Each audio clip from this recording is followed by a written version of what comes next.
And then last point, the Asian financial crisis, which started with the collapse of the Thai baht in the summer of 1997. It then went on to spread over to emerging markets more generally in the form of a credit crunch, as investors became more reluctant to lend money to developing economies. This last event would only affect the family indirectly, unlike the aftermath of the Second World War, as I will show you later. But first, let me quickly go over the remaining assets of the family and some of its newer businesses. So as you may guess from the pictures, it is rather diversified. Most of these businesses are under the umbrella of the foundation Prince Liechtenstein. Currently, this foundation operates around 200 square kilometers of agricultural and forestry land, a vineyard, a variety of real estate properties in Austria. Some of these properties have been the family for centuries, such as the Liechtenstein Gartenpalais and the Stadtpalais in Vienna. They currently host part of the family's art collection. This collection was started in the 16th century, and it counts among the largest private collections in the world. In addition, the foundation also runs companies that are active in the field of agriculture, forestry, and energy production in Austria and abroad. Alongside, the family also operates a global bank, LGT. I would like to emphasize that these businesses generally do stretch beyond the boundaries of Liechtenstein, are professionally run with the direct involvement of the family, and as implied before, that their ownership is concentrated. It is also interesting to distinguish between assets that were traditionally in the family for centuries from newer ones and new businesses.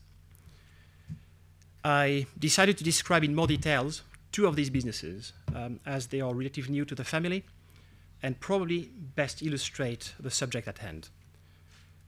So I will start with a banking business, since it is tied to the family, since as a consequence of the Great Depression, it was a bailout.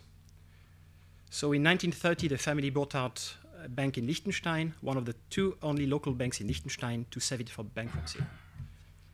The bank was founded in 1920, started its operation in 1921. It never recorded any loss under the family's management, but would not reach a significant size anytime soon. The developments preceding the Second World War did not help either. The Third Reich, annexing Austria in 1938, led to a withdrawal of foreign capital from Liechtenstein, out of fear that Germany would occupy it. Moreover, after the war, the bank served to finance the rest of the family business, adversely impacting its balance sheet. However, in 1969, directly after his studies in economics and business, Prince Hans Adam was entrusted by his father, Franz Josef II, to turn around the family businesses. The bank in Liechtenstein turned out to be a key element of this reorganization. With his brother, Prince Philip, my father, they created a robust banking platform through targeted acquisitions and selective organic growth. By 1996, reflecting its truly global reach, with offices in Europe, the Americas, and Asia, the bank changed its name to become Liechtenstein Global Trust, or LGT. I can still remember very vividly at that time that my father was going around the globe several times a month. But by the end of 1997, they decided to realign the strategy and dispose of the bank's asset management arm, which had strong exposure to emerging markets. The thinking behind it was that emerging markets were becoming increasingly crowded and less of a differentiating factor for the bank. More importantly, this was not core to what makes the bank remarkable, a family bank catering to families. So in 1999, LGT Asset Management was sold to Invesco for approximately $1 billion. The proceeds would subsequently be invested in the bank to organically grow another asset manager more adapted to the vision. The timing proved fortunate too, because with the brunt of the Asian and Russian crisis was still yet to come.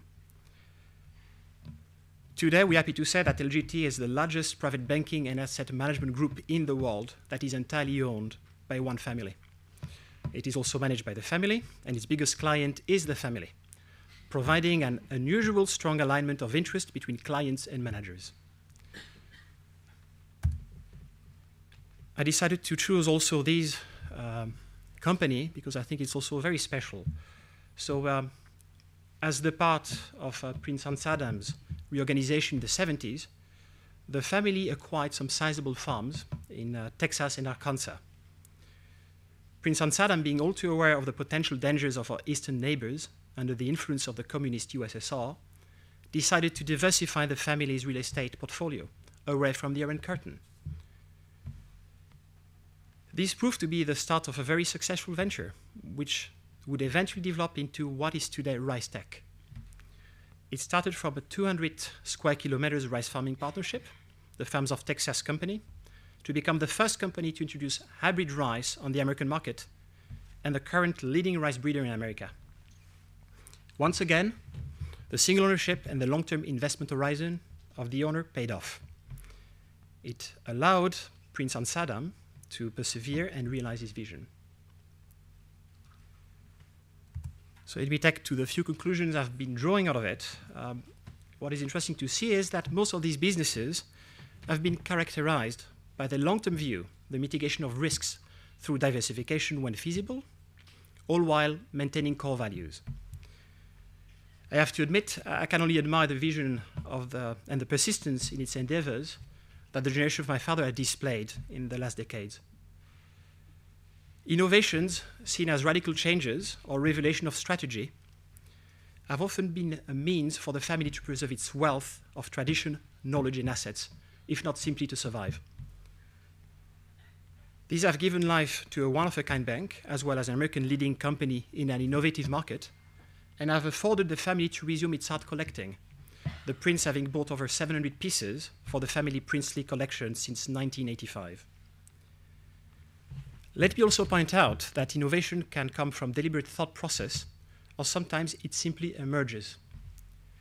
I hope these examples I used illustrated that in our case, it inevitably ended up being a combination of both. But of prime importance is not just the possibility to be proactive or swiftly react according to a situation, but also to foster a culture enabling us to see these possibilities. I think the particular environment in which some members of a family are brought up has been key to this success. For example, as hereditary prince, my uncle, Hans Adam, went on to study economics and business, when his inclination would have naturally pushed him towards studying history, archaeology, or physics. What's more, Liechtenstein being so small, it has had no choice but to be open to the rest of the world. The family has been integral to the country and vice versa, as the country has greatly influenced the outlook of the family. But I'm happy to say that we are far from being the only successful family in Liechtenstein. Since it is a member of this very Chamber of Commerce, I can't help myself but mention Hilti. The Hilti family has built a market-leading company with a global footprint and a workforce coming close to the size of Liechtenstein's population. One could also talk about Ivo Claviva Dent, privately owned leader in the dental industry, or the Ospelt Gruppe, a leading provider of meat products in Liechtenstein, Switzerland, and Germany. As the only state remaining from the hundreds of states that constitute the Holy Roman Empire of the German nations, Liechtenstein may seem anachronistic to some, but in fact, the country has managed to innovate in the sense of reinventing itself and staying relevant in this rapid and complex third millennium. This would probably not have been possible without Switzerland being such a remarkable inspiration and peaceful neighbor. Last but not least, I would like to conclude with our most recent Turkish acquisition and some organic growth. So my dear wife Tilsim and our daughter Alienofe. Thank you so much.